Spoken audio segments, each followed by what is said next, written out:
नमस्कार, आप सभी का स्वागत है स्टडी कैपिटल के इस ऑनलाइन लर्निंग प्लेटफॉर्म पे। तो भाई, जैसा कि आपको थंबनेल में दिख रहा है और आपको फर्स्ट पेज में दिख रहा है कि मॉक टेस्ट में आपके मार्क्स कैसे इंप्रूव होंगे, इस वीडियो में हम विस्तृत चर्चा करेंगे। विस्तार में हम जानेंगे कि आप क्या क्या गलती कर रहे हो मॉक टेस्ट देते समय। आपकी सोच, थॉट प्रोसेस आपका क्या रहता है मॉक देते समय, आप कितना हड़बड़ करते हो मॉक देते समय, इसकी हम गहन चर्चा इसमें हम करने वाले हैं। देखो, ये वीडियो बनाने का मकसद यही है कि बहुत बच्चे बोल रहे हैं कि सर मैंने सिलेबस तो कंप्लीट, ये बच्चे उन बच्चों के लिए है, मैं फिर बता दे रहा हूं। अब जिन्होंने सिलेबस ही नहीं कंप्लीट किया है भाई, उनके नंबर कैसे बढ़ेंगे? जिनको कंसेप्ट ही नहीं पता है कि प्रॉफिट लॉस पढ़ा नहीं है, सिंपल इंटरेस्ट पढ़ा नहीं है, उनके नंबर कैसे बढ़ेंगे? तो सबसे पहले मैं बता दूं, ये इस पूरे वीडियो का पहला थीम ये है, पहली कंडीशन ये है कि आपका जो है ये सिलेबस कंप्लीट होना चाहिए। अगर भाई सिलेबस आपका कंप्लीट है, और मैं इस पूरे वीडियो में सिर्फ मैथ्स और रीजनिंग की चर्चा करूंगा, मैथ्स और रीजनिंग का, ठीक है, क्योंकि आप सभी को पता है कि मैं मैथ्स और रीजनिंग का मेंटर हूं, तो सिर्फ मैथ्स और रीजनिंग की चर्चा होगी कि मैथ्स और रीजनिंग आपको मॉक टेस्ट में अटेम्प्ट कैसे करना है। सेम आप 4 5 10 मॉक वैसे अटेम्प्ट करोगे, फिर आप एग्जाम में अपियर होगे तो आप गर्दा मचा दोगे, गर्दा उड़ा दोगे। समझ में आ रहा है? ठीक।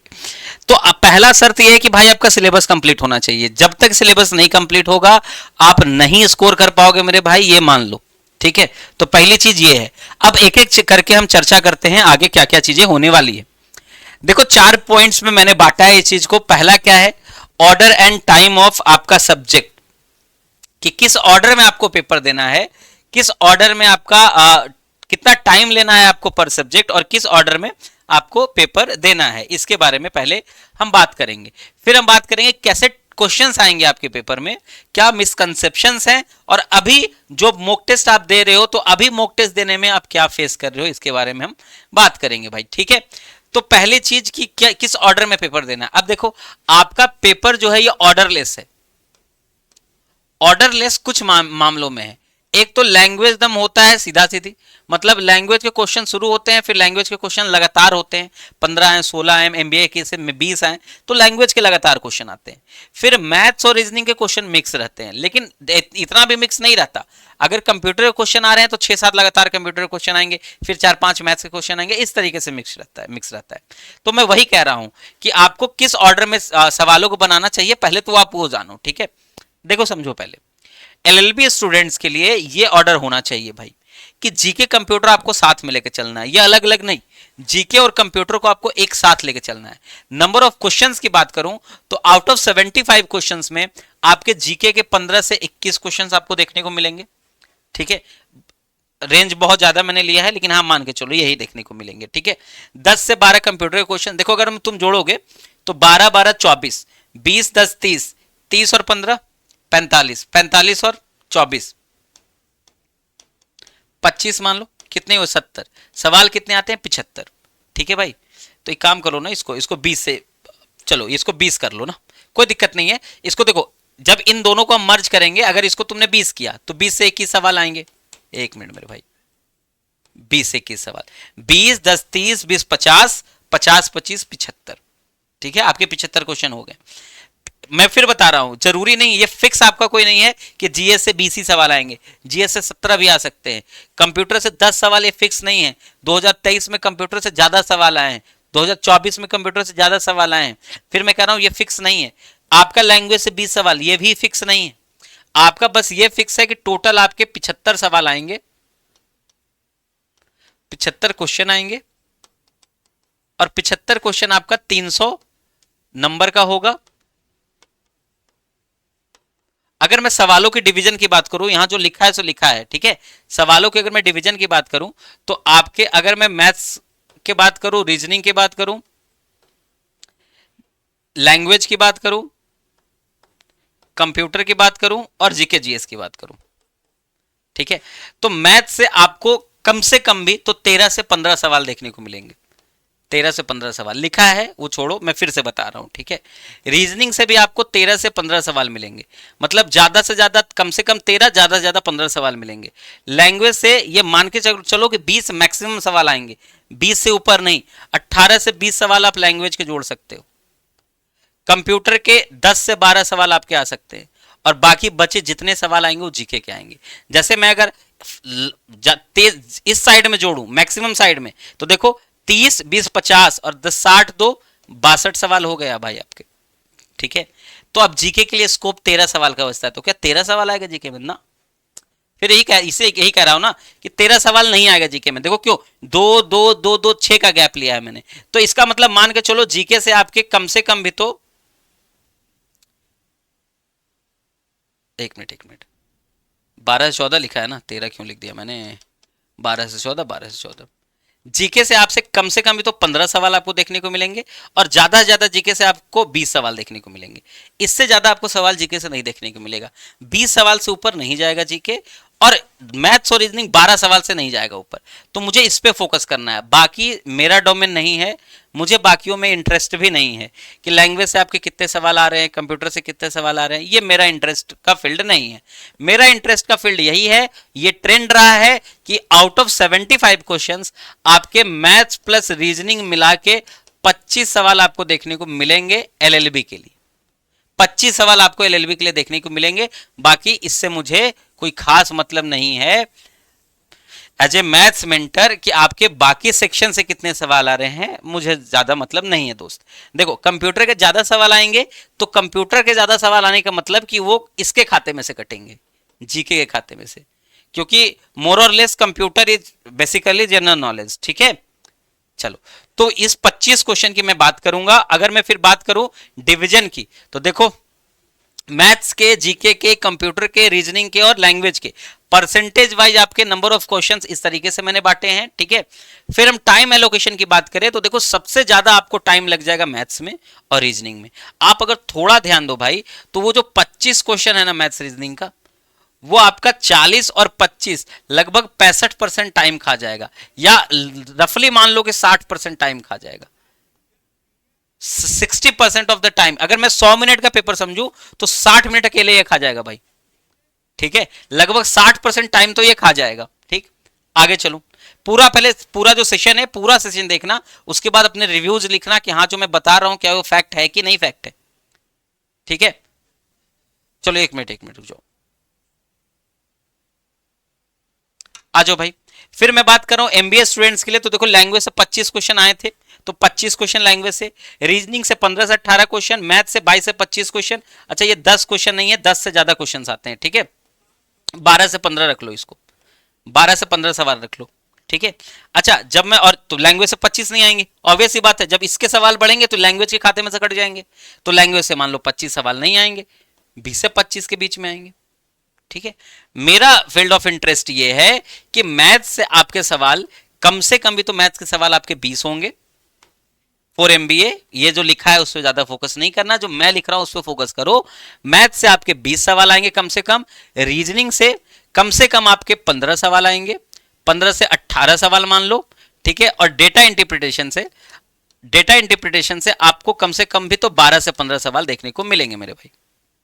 तो कितने सवाल हो गए, अगर मैं ये जोड़ लूं 18 12 30 और 20, 50 सवाल ऐसे हो गए।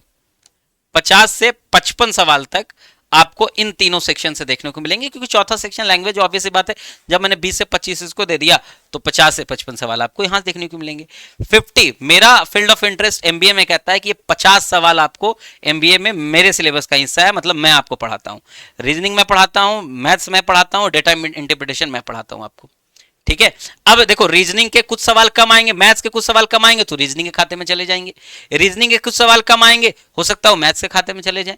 ये फिक्स किया ही नहीं है, आपके एनटीए ने, आपके सीवीटी के एग्जामिनेशन का जो पैटर्न है उसने कहीं ये फिक्स नहीं किया है, ये हर साल वेरी कर जाता है। ठीक है, 1-2 सवाल ही वेरी करता है हर साल। ठीक, सेम मैंने ये बोला है कि आपका जो एलोकेशन, टाइम का एलोकेशन होना चाहिए, ये इस प्रकार होना चाहिए। अब देखो समझो बात को, अगर मैं आपको पहले मैं एलएलबी के लिए समझा दे रहा हूं कि जैसे आप मॉक देना शुरू कर रहे हो एलएलबी का, ठीक है, कितने क्वेश्चंस आपको कितने मिनट में करने हैं मैं उसकी बात कर रहा हूं। तो सबसे पहला काम जो आप करोगे, आप वो जीके और computer निपटाओगे, GK and computer.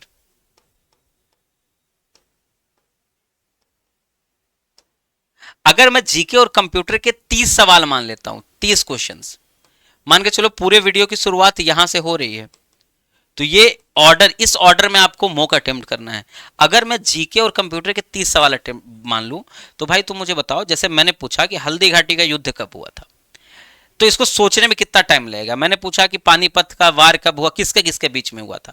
4 option है, इसको टिक लगाने में कितना टाइम लगेगा। क्या मैं एक सवाल के लिए 15 सेकंड मान लूं? क्या इससे ज्यादा लग सकता है, बताओ मुझे। 15 सेकंड, कंप्यूटर में एक सवाल के लिए 15 सेकंड। तो अगर मैं एक सवाल के लिए, चलो मैं 15 सेकंड नहीं मानता हूं मेरे भाई, मैं 20 सेकंड मानता हूं। एक क्वेश्चन 20 सेकंड पर क्वेश्चन, और ये मैं बहुत ज्यादा मान रहा हूं।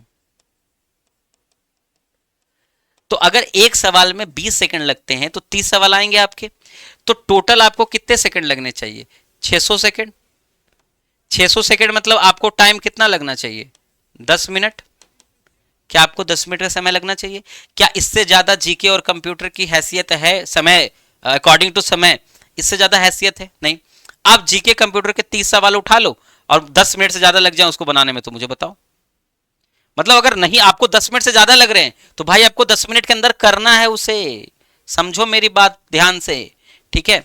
दूसरा सेक्शन जो है मैंने पकड़ा लैंग्वेज का, कि इसके बाद आपको लैंग्वेज के सवाल करने हैं। अच्छा, लैंग्वेज के मान लो 20 सवाल है, मैंने तो मोटा मोटी ले लिया है कि लैंग्वेज के 20 सवाल है। मुझे बताओ, मैंने लिखा, जैसे मैंने लिखा एक लाइन लिखी कि आई हैव गोइंग टू, चलो ऐसे लिखा, I am wanting to meet you, जो कि गलत है। अब मैंने पूछा इसमें एरर कहां है, सेक्शन 1 में, सेक्शन 2 में, सेक्शन 3 में, मतलब ए में, पार्ट ए में, पार्ट बी में, पार्ट सी में, पार्ट डी में एरर्स कैसे क्वेश्चन आते हैं। तो तुम बोलोगे कि हाँ बी में एरर है, आई एम वांटिंग ऐसा कोई चीज होता नहीं है, I want to meet you होना चाहिए। इसको सोचने में कितना टाइम लगेगा? इसको सोचने में ज्यादा से ज्यादा बताओ कितना टाइम लगेगा भाई? 30 सेकेंड। क्या इससे ज्यादा लग सकता है? लॉजिकली तुम सोचो यार, इससे ज्यादा कभी टाइम लग ही नहीं सकता ना, बोलो। इससे ज्यादा कभी टाइम नहीं लग सकता। ज्यादा एक सवाल, एक क्वेश्चन सोचने में 25 सेकंड लग सकते हैं।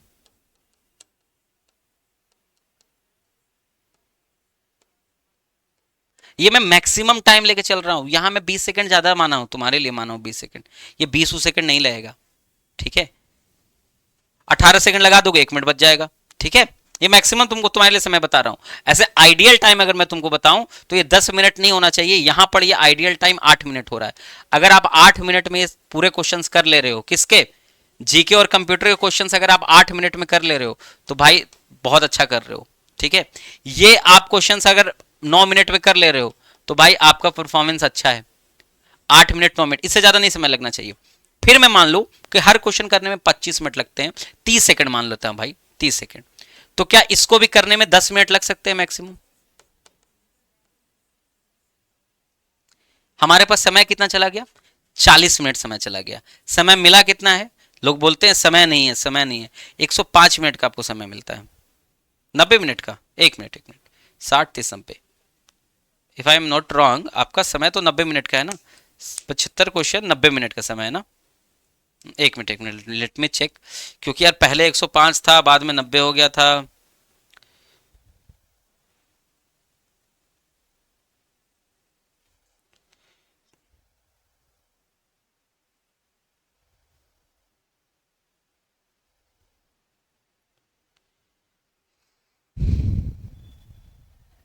एक मिनट,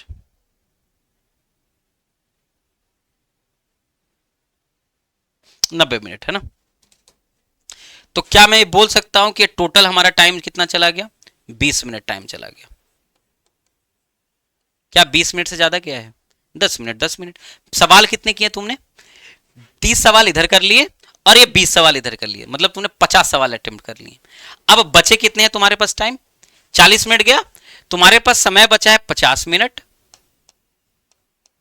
और नंबर ऑफ क्वेश्चंस कितने बचे हैं? 25 क्वेश्चंस बचे हैं। 25 questions of maths and reasoning. क्या ये मैं सही बोल रहा हूं कि मैथ्स और रीजनिंग के अभी आपके पास 50 मिनट में 25 सवाल करने हैं? भाई पर मिनट 2 मिनट, पर सवाल तुमको 2 मिनट मिला है, ठीक है। अब मैं ये बोल रहा हूं तुम्हें कि मैथ्स सेक्शन में, मैथ्स मैं एमबीए के लिए बता दूंगा, अगर मैं बात करूं मैथ्स सेक्शन में, तो मैथ्स सेक्शन में 2 पार्ट में मैं चीजों को बांट रहा हूं। टोटल हमारे सवाल थे 12, 12 से 13 सवाल आएंगे, मैक्सिमम 14 सवाल आ सकते हैं, मैं तो बता रहा हूं, ठीक है, मैक्सिमम 14 पकड़ लो, ठीक है। ठीक, अगर मैं 13 सवाल पकड़ूं तो अगर मैं 8 पकड़ता हूं कि 8 सवाल इजी होंगे और 5 सवाल थोड़े डिफिकल्ट होंगे। Same goes with reasoning, reasoning में नंबर ऑफ इजी सवाल इज मोर, ठीक है, 8 सवाल इजी पकड़ लेता हूं और डिफिकल्ट में कैलकुलेटिव ले लेता हूं कि 5 सवाल हमारे डिफिकल्ट हैं, जो कि थोड़ा कैलकुलेटिव आपका हो सकता है भाई, ठीक है। ठीक, अच्छा मुझे बताओ, एक मैथ्स का जो आसान सा सवाल है, जैसे मैंने बोला कि हाँ चीनी की कीमत में 10% की कमी आ गई, एक व्यक्ति अपना खर्चा बराबर रखना चाहता है तो वो अपनी जो कंजम्पशन है वो कितना बढ़ाएगा, ये सब नॉर्मल सवाल है। प्राइस क्वांटिटी इनवर्स, कितना टाइम लगता है, 30-35 सेकंड, 40 सेकंड, 1 मिनट, 1 मिनट लगेगा मेरे भाई, 1.5 मिनट लगेगा। चलो, अगर मैंने बोला कि इन सवालों को करने में तुमको 1.5 मिनट लगे, 1.5 मिनट, 1.5 मिनट बहुत होता है सवाल करने में, 8 आसान सवाल है, 1.5 मिनट लगे तो 1.5 मिनट के हिसाब से 12 मिनट में कर लोगे, 12 मिनट में कर लोगे। और मान के चलो कोई डिफिकल्ट सवाल आ गया, क्या कोई मैथ्स में ऐसा डिफिकल्ट सवाल है जो मैंने आपको पढ़ाया है और 2.5 मिनट से ज्यादा आपको समय लगा है? कभी ऐसा नहीं है। तो अगर मैंने मान लेता हूं कि 2.5 मिनट इसमें लग रहे हैं करने में, ठीक है, तो ये 2.5 गुना 5, ये 12.5 मिनट होंगे, 12 24.5 मिनट। और हमें ये पता है कि मैथ्स के सवाल करने में ज्यादा समय लगता है एज कंपेयर टू रीजनिंग का सवाल, तो रीजनिंग सवाल में 1.5 मिनट नहीं लगना चाहिए, ज्यादा से ज्यादा कितना मिनट लगना चाहिए एक सवाल करने में? चलो मान लेता हूं इजी सवाल करने में आपके ज्यादा से ज्यादा 1.5 मिनट लग गए, या 1 मिनट काफी है यार एक रीजनिंग के सवाल करने में, सेम मान लेता हूं मैं, 1.5 मिनट लग गए और ये 2.5 मिनट लग गए। क्या फिर से ये 24.5 आएगा, और 24.5 कितना हुआ, 48, मतलब 48 से 49 मिनट, 49 मिनट्स हो गए। क्या हम तय समय में हमने पूरा एग्जाम कवर कर लिया बिना हड़बड़ाए? तय समय में एग्जाम कवर हो जाएगा, ठीक है। हमारी अप्रोच क्या रहेगी? हमारी अप्रोच रहेगी कि पहले इजी वाला सवाल करें, फिर हम टफ वाला सवाल करेंगे। अब सुनो, सिनेरियो समझो कि जैसे मैंने ये देखा कि मैंने ये सवाल पहले अटेम्प्ट कर लिया, इसका 8 इजी पहले बना लिया और इसका 8 इजी पहले बना लिया, 12 मिनट भी बहुत ज्यादा बता रहा हूं, 10 minute is more than enough. तो मेरे पास 12 24 मिनट, 24 मिनट चले गए, 24 मिनट चले गए। अब सवाल बचे कितने हैं? आओ, मैं कह रहा हूं 5 5 10 सवाल बचे हैं, अब 10 सवाल बचे हैं और हमारे पास टाइम कितना है? 26 मिनट। मतलब जब पूरा पेपर अटेम्प्ट कर लूंगा तो वी हैव 10 क्वेश्चंस लेफ्ट, और उसको बनाने के लिए मुझे 26 मिनट का समय चाहिए। भाई क्या मैं ये मान सकता हूं कि 10 सवाल में 2 सवाल पूरी दुनिया से नहीं बनेगा, तुमसे भी नहीं बनेगा, 100% तो मार्क्स स्कोर नहीं करना है एडमिशन के लिए, 2 सवाल हटा देता हूं मैं इसमें से, कि 2 सवाल तो किसी से नहीं बनेगा। तो अगर हमने 2 सवाल हटा दिए, ठीक है, तो तुम 8 सवाल बचे हैं, 8 सवाल बनाने के लिए आपके पास 26 मिनट है। क्या टफ से टफ सवाल एक सवाल 3.5 मिनट में कर लोगे? देखो ना, 8 दिए 24, लगभग आपको 3.5 मिनट का समय मिल रहा है, 3.25 मिनट का समय। तो ये मोर देन 3+ मिनट्स का आपको समय मिल रहा है पर क्वेश्चन। और क्या लगता है इतने टाइम में सवाल नहीं हो पाएगा? तो जो टाइम को लेकर इशू होता है ना कि टाइम नहीं मिल पा रहा है सर, इतने टाइम में बन नहीं पा रहा है सर, क्वेश्चन नहीं विजिट कर पा रहे हैं, देखो कितने आराम से तुम सोच के देखना कि जो मैं बोल रहा हूं क्या वो रियलिस्टिक और लॉजिकल है कि नहीं। क्या रीजनिंग के, जीके और कंप्यूटर का सवाल एक सवाल में 20 सेकंड से ज्यादा लग सकते हैं? एक सवाल में पॉसिबल ही नहीं है भाई। 10 सेकंड बहुत होता है, 10 सेकंड में बना लेते हैं लोग सवाल भाई, 20 सेकंड से तो ज्यादा नहीं लग सकते हैं ना। क्या लैंग्वेज के एक सवाल में 30 सेकंड से ज्यादा लग सकते हैं? 30 सेकंड आपसे पूछ देगा कि हाँ बताओ इसमें से 4 ऑप्शन है, इसमें स्त्रीलिंग कौन सा है? 4 ऑप्शन है, देख लोगे स्त्रीलिंग कौन सा। एक क्वेश्चन, एक ऑप्शन में स्त्रीलिंग है कि पुल्लिंग है, विचार करने में कितना सेकंड लगता है? 5-6 सेकंड, है ना। तो बस देख लो, खत्म बात, ठीक है। ठीक, फिर मैंने बोला कि क्या ये रियलिस्टिक सिचुएशन है कि हाँ 8 क्वेश्चन इजी होंगे, और इजी में टाइम बहुत ज्यादा मैंने दिया है, 1.5 मिनट समय बहुत होता है इजी सवाल बनाने के लिए, ठीक है। जो बच्चे हमारे बैच के हैं वो तो समझ पा रहे होंगे कि सर आपने टाइम तो बहुत ज्यादा दिया है, फिर भी हमें अंत में 8 सवाल ऐसे हमारे टफ सवाल होंगे, ये टफ सवाल बोल रहा हूं मैं पेपर को लेकर के, ऐसे टफ सवाल होंगे जिनको बनाने के लिए मुझे इतना मिनट मिल रहा है। भाई अगर तुमने इन 8 टफ सवालों में अगर तुमने 6 सवाल भी कर लिए 26 मिनट में ना, तो भी तुम्हारा सिलेक्शन हो जाएगा, ठीक है। इतना आसान पेपर है ये, बात आ रही समझ में, ठीक है। ये आपका पेपर होने वाला है। ठीक है, एक मिनट रुक जाओ, मुझे एक बार मैसेज करना होगा।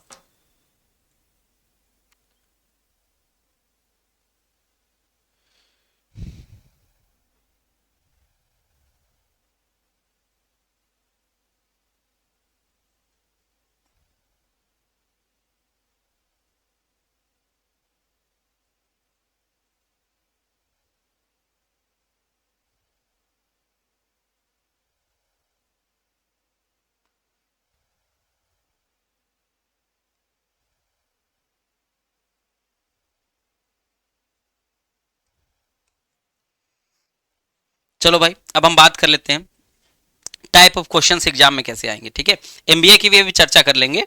एमबीए कहाँ भग गया, चलो आओ एमबीए की बात कर लेते हैं पहले। अब हम सेम टाइम हमने बांटते हैं एमबीए के लिए। देखो, एमबीए के लिए आपको थोड़ा तेज होना पड़ेगा भाई एलएलबी वालों से, क्योंकि आपके सेक्शन में मैथ्स कंप्यूटर जीएस नहीं है, वो टाइम आपका जाएगा। अगर मैं एमबीए की बात करूं, ठीक है, तो एमबीए में आपको मैथ्स, रीजनिंग और डीआई ये तीनों मिला के 50 सवाल आएंगे। जो लैंग्वेज के सवाल हैं एमबीए में, पहला आपका लैंग्वेज सबसे पहले आपको करना है, लैंग्वेज के बाद आपको दूसरा रीजनिंग करना है, रीजनिंग के बाद तीसरे नंबर पे आपको मैथ्स करना है, और मैथ्स के बाद चौथे नंबर पे आपको डीआई करना है। ठीक है, लैंग्वेज आपके 20 क्वेश्चन, 20 से 25 सवाल तो आएंगे, 25 पकड़ लो, 25 पकड़ लो। हर सवाल के लिए मैंने वहां दिया है लैंग्वेज के लिए 30 सेकंड, आपको यहां 30 सेकंड नहीं मिलने वाले हैं। मैक्सिमम टू मैक्सिमम मान लो 20 सेकंड। आपको एक क्वेश्चन 20 सेकंड में करने होंगे, मतलब 500 सेकंड में आपको पूरा लैंग्वेज खत्म करना पड़ेगा, तब आप कर पाओगे। मैक्सिमम बता रहा हूं 20 सेकंड। 500 सेकंड में आपको पूरा लैंग्वेज खत्म करना पड़ेगा, और 500 सेकंड का मतलब 6 से भाग दे दो, 6 48, 8 मिनट, मैक्सिमम 8 मिनट में। अगर आपकी प्रैक्टिस ऐसी नहीं है तो आपको ऐसी प्रैक्टिस करनी पड़ेगी कि 8 मिनट में मैक्सिमम आपको ये खत्म करना है। ठीक है, डीआई के आपको मैंने बताया कि लगभग आपको 12 से 15 सवाल देखने को मिलेंगे। लोअर साइड में पकड़ लो, हायर साइड में पकड़ लो 15 सवाल, 15 क्वेश्चन मिलेंगे। तो 20, 25 और 15 40 हो गए। अब मैथ्स रीजनिंग के सवाल कितने बचे, 30, सॉरी 35। 35 में मान के चलो इक्वल इक्वल होगा, इसके 23 सवाल आएंगे और इसके 22 सवाल, सॉरी एक मिनट 35 की बचा क्या, 25 और 15 40, तो 35 बचा। चलो 35 में मान लो इसके 22 सवाल नहीं, 18 और 17 मान लो। फिर मैं बोल रहा हूं कि अगर डीआई 12 सवाल आ गया तो ये हो सकता है ये 19 आ जाए और ये 18 आ जाए। ठीक है, कोई इसमें हल्का फुल्का ऊपर नीचे वेरिएशन हो सकता है, आपको देखने को मिलेगा, क्योंकि फिक्स नहीं है कि इतने ही क्वेश्चन पूछे जाएंगे। ठीक है, अब मैं कह रहा हूं कि भाई देखो, रीजनिंग के जो 18 सवाल है ना, वो आसान होते हैं, मुश्किल नहीं होते हैं। ठीक है, सरल होते हैं। आपको हर सवाल के लिए ज्यादा से ज्यादा आपको दो टाइप से मैं इसको बांट रहा हूं, 10 सवाल, 12 सवाल और 8 सवाल। 12 सवाल इजी, जिसको करने में ज्यादा ज्यादा आपको 1 मिनट पर सवाल लगना चाहिए, तो मतलब आप 12 मिनट यहां लोगे। और 8 सवाल तुम्हारा टफ। अब कैसे पहचानोगे इजी टफ, उसकी भी हम बात करेंगे। 8 सवाल जो टफ है, ज्यादा ज्यादा आपको 1.5 मिनट लेना पड़ेगा, तभी आप कर पाओगे मेरे भाई। 1.5 मिनट लोगे, मतलब 12 मिनट यहां लोगे। टोटल रीजनिंग में टाइम कितना हमने दे दिया, 24 मिनट दे दिया। ठीक है, maths same goes with maths. Maths का जो सेक्शन है वो 19 सवाल है, 19 सवाल को सेम हम बांट देंगे। कम से कम 13-14 सवाल आपके आसान आते हैं। ठीक है, 14 क्वेश्चंस आपके इजी आते हैं, 5 क्वेश्चंस आपके थोड़े टफ आते हैं। हर मैथ्स के हर क्वेश्चन के लिए आपको ज्यादा ज्यादा 1.2 मिनट्स लेना है। ये मैं मैक्सिमम बता रहा हूं आपको, नहीं तो फिर आपका पेपर खराब जाएगा। ऑब्वियस सी बात है कि लोग कर लेंगे इतने तय समय में, आप नहीं कर पाओगे तो आपका पेपर नहीं अच्छा जाएगा यार। 1.2 मिनट लेंगे, 12 चौक 48, 12 एकम 12, मतलब लगभग 17 मिनट में आपको खत्म कर लेना है, या 18 मिनट मान लो, 18 मिनट में, या 20 मिनट, चलो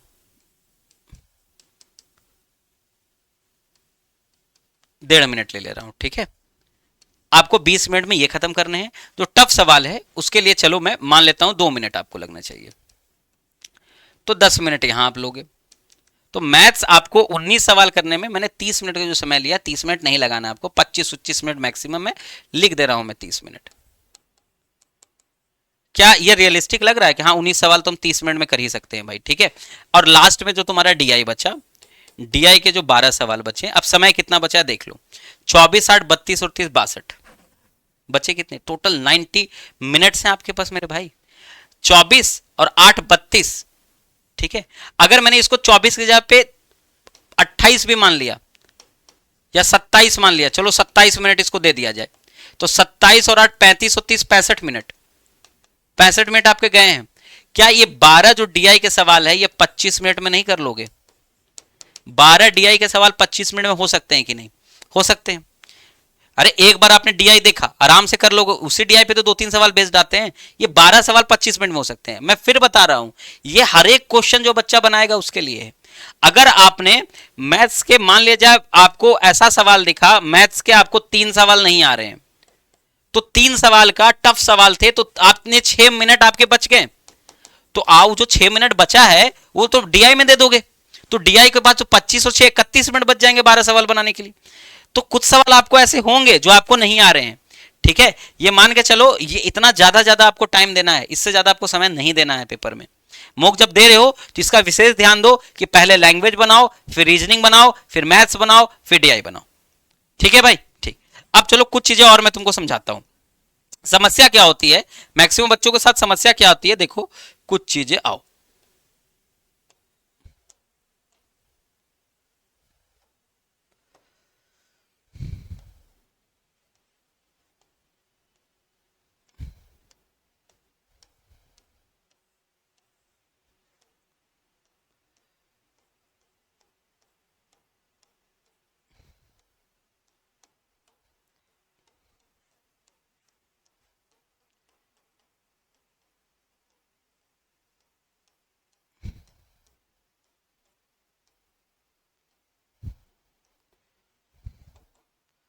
अब सोचोगे कि सर ये क्या कर क्या रहे हैं सर, मुझे तो कुछ समझ ही नहीं आ रहा है।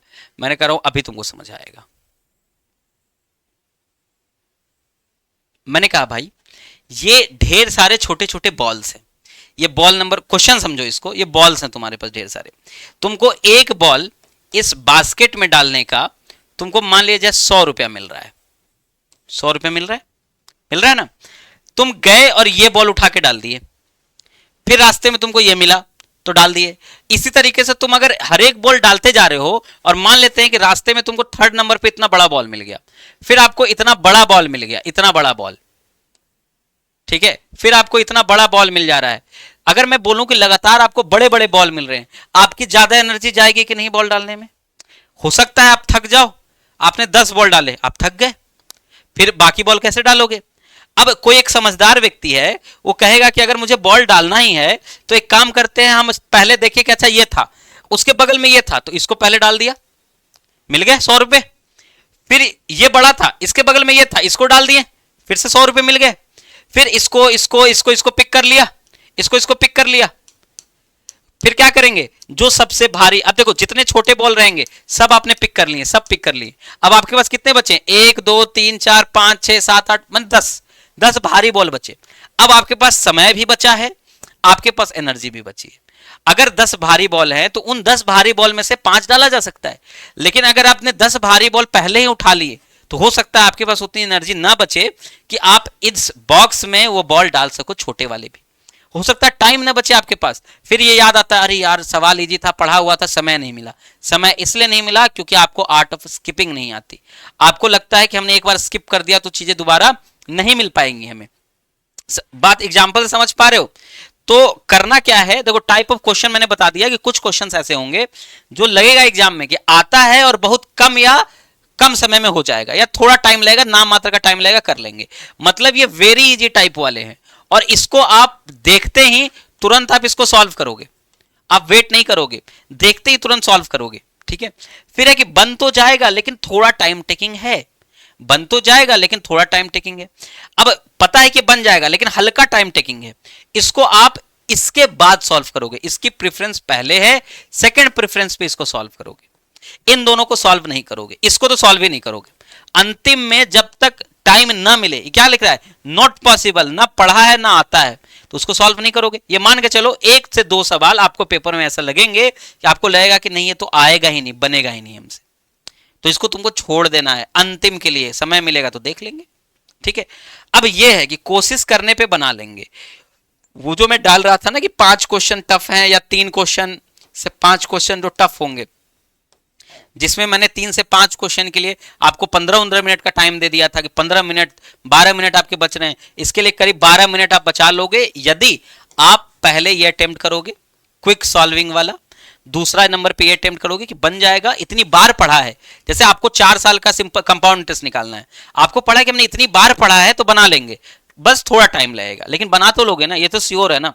अब देखो कोशिश करने पे बना लेंगे, कम पढ़ा है मतलब बहुत उस सेम सवाल की बहुत प्रैक्टिस नहीं हुई, लेकिन कोशिश करेंगे तो बना लेंगे, ऐसे सवाल भी आएंगे। अब आपने अगर कम पढ़ा है तो इसको मान के चलो वो टफ कैटेगरी में आप रखो, ठीक है, मतलब वो आखिरी में आपको सॉल्व करना है और ये तो आपको से सॉल्व ही नहीं होगा एग्जाम में, ठीक है। चलिए थोड़ा आगे कुछ और सोचते हैं। क्या आपकी गलत फहमियां होती हैं जब आप मॉक देने बैठते हो? पहला कि सारे क्वेश्चन शॉर्ट ट्रिक से करेंगे, खुजाते रहते हो सर कह रहे सर ने क्या बताया था, सर ने क्या बताया था। भाई एक्स को याद कर लो, एक्स तुम्हारी हेल्प कर देगी, ठीक है। तो एक्स को याद कर लो, मतलब कि जो तुमने बचपन से पढ़ रखा है, तुमको जिस विधि से पहले आ रहा है तुम उस विधि पे आ जाओ।